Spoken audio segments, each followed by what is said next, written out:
Hi అండి, welcome back to my channel. ఈరోజు మనము బ్రెడ్ పకోడాని చేసుకునే విధానాన్ని చూద్దాం.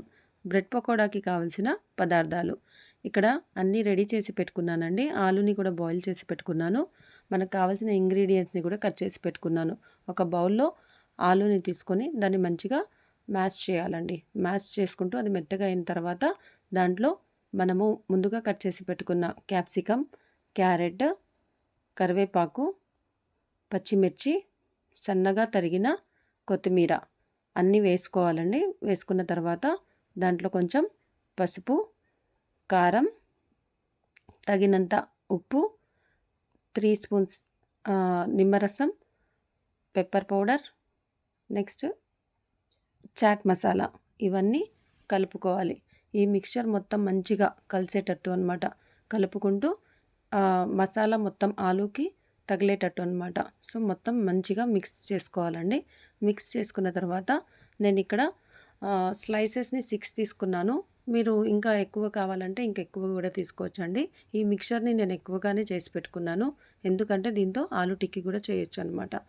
సో స్లైసెస్ తీసుకున్న తర్వాత 4 సైడ్స్ని ఆ 4 సైడ్స్ని కట్ చేసుకోవాలండి.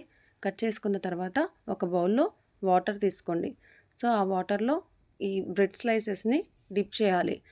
మనం డిప్ కూడా చేసుకోవచ్చు, ప్లస్ వాటర్ని స్ప్రింకిల్ కూడా చేయొచ్చండి. స్ప్రింకిల్ చేస్తే కొంచెం గట్టిగా ఉంటుంది. సో వాటర్ని డిప్ చేయడం వల్ల కొంచెం స్మూత్గా కూడా ఉంటుందన్నమాట. సో నేను ఇక్కడ ఎక్కువ వాటర్ని తీసుకున్నాను. సో ముందుగా చేసిన మిక్చర్ని బాల్స్ లాగా చేసుకొని దాన్ని బ్రెడ్ రోల్స్ లాగా దాంట్లో లోపల స్టఫ్ చేసి పెట్టుకోవాలి. సో ఇది తడపని స్లైసెస్ అనమాట, వాటర్లో తడపలేదు. సో ఈ 2 స్లైసెస్ మీద ఈ మిక్చర్ని స్ప్రెడ్ చేయాలి. స్ప్రెడ్ చేసి ఒకదాని మీద ఒకటి ఆ బ్రెడ్ స్లైసెస్ని పెట్టిన తర్వాత ఆ బ్రెడ్ స్లైసెస్ బయటికి అనమాట, అంటే ఈ మిక్చర్ బయటికి రాకుండా పెట్టుకోవాలండి. పెట్టుకున్న తర్వాత నేను ఈ మిక్చర్ ఎక్కువగా తీసుకున్నాను కదా, సో ఈ మిక్చర్ తోటి, ఈ ఆలు మిక్చర్ తోటి ఆలు టిక్కీలను కూడా చేసుకోవచ్చు అనమాట. సో ఇక్కడ నేను ఒక 7 టిక్కీస్ని కూడా చేసుకున్నాను. సో నెక్స్ట్ ఒక బౌల్ తీసుకోండి. దాంట్లో శనగపిండి, దాంట్లో తగినంత సాల్ట్ కూడా వేసుకోవాలండి. వేసుకొని కొంచెం కొంచెం వాటర్ వేసుకుంటూ కలుపుకోవాలి. ఈ మిక్చర్ అంటే కొంచెం లూజ్గా ఉండేటట్టు చూసుకోవాలండి.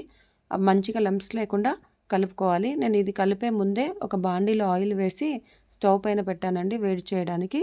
సో ఈ మిక్చర్ మొత్తం లూజ్గా ఇలా కలుపుకున్న తర్వాత ముందుగా చేసి పెట్టుకున్న రోల్స్ని మనం వేడైన నూనెలో వేయాలన్నమాట.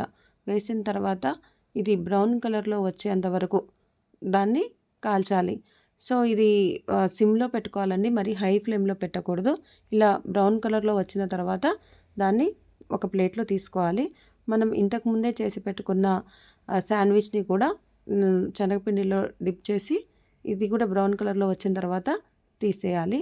సో ఇంతకుముందు మనం రెడీగా చేసి పెట్టుకున్న టిక్కీలని ఈ పెనం వేడి అయిన తర్వాత ఒక స్పూన్ ఆయిల్ వేసి ఈ టిక్కీలను కూడా మనము దీనిపైన పెట్టి చపాతీ కాల్చినట్టు అనమాట. ఇది కూడా సిమ్లోనే ఉండాలండి, హై ఫ్లేమ్లో పెట్టొద్దు.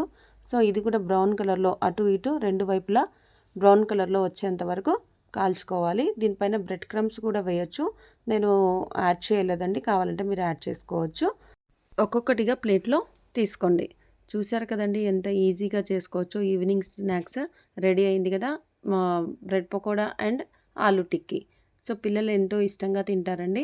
మనం దీన్ని గ్రీన్ చట్నీతో కానీ సాస్తో కానీ తినొచ్చండి. Thank you for watching.